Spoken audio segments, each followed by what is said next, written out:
Alors, puisque notre API pour fonctionner a besoin de la base de données, nous ajoutons une dépendance ici.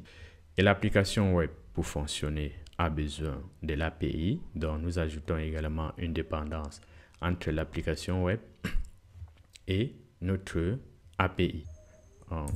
Nous créons notre fichier Docker Compose, on ajoute notre script et ici nous configurons le script de démarrage. Le script de démarrage que sur notre diagramme, Compute Engine devra récupérer ce script de démarrage sur Cloud Storage pour installer Docker Compose et démarrer notre application. Donc là, pour le script de démarrage, on fait la mise à jour de notre système. On installe quelques outils réseau comme Traceroute et IPF. Alors ici, nous créons notre script de démarrage. On les déplace sur le bucket Cloud Storage.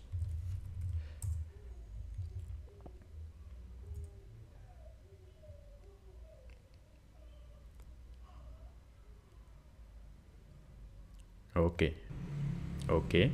Nos deux fichiers sont directement stockés. Nous passons à la configuration du réseau VPC avec le firewall.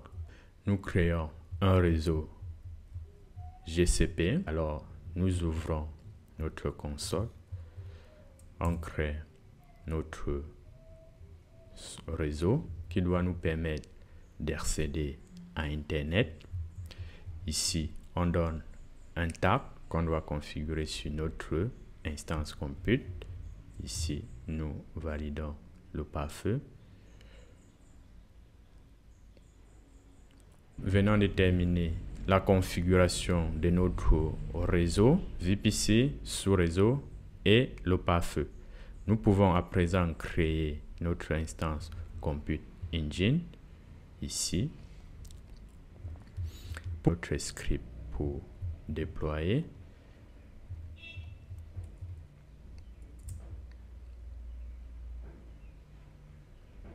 On crée notre instance. Donc, nous revenons sur instance. Notre instance est créée avec une adresse IP externe 35.188.245.116. Donc, pour que notre utilisateur accède à notre application, il n'a pas besoin de ceci, n'a pas besoin de cette adresse. Tout ce qui compte pour lui, c'est de connaître ses sous-domaines app.example.com. C'est plus facile à retenir, localiser votre domaine et les noms des serveurs. Lorsque nous créons une zone sur GCP, il nous donne les noms de serveurs que nous devons configurer.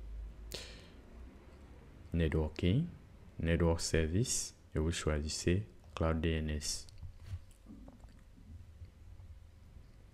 OK. À l'application ici. Notre application est bien accessible, juste qu'il ne trouve pas encore le nom de le sous-domaine que nous voulons créer. Alors, nous venons maintenant sur Cloud DNS. On ajoute un record ici. Nous choisissons ici App.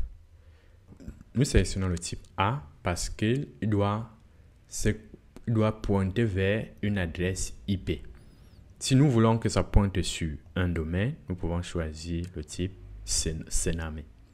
Donc ici, on choisit A pour pointer sur l'adresse IP de notre instance compute.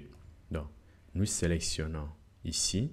Vous voyez que ça charge déjà l'adresse IP qui est disponible. S'il y a plusieurs adresses IP externes, ça doit nous charger tout cela et on sélectionne la bonne.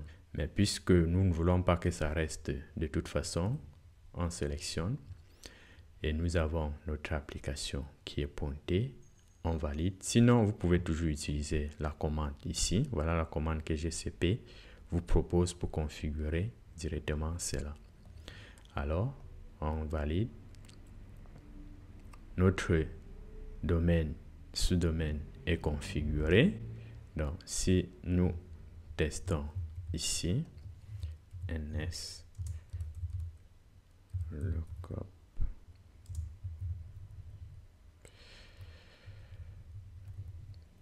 c'est en amont à point, nous voyons qu'il pointe déjà sur notre adresse IP externe. Donc, nous sommes à cette étape de notre configuration. Nous sommes sur la configuration de Cloud DNS de notre application.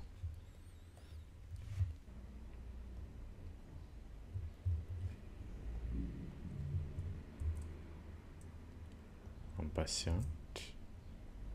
Ok, voilà, notre application est accessible actuellement sur le nom des domaines.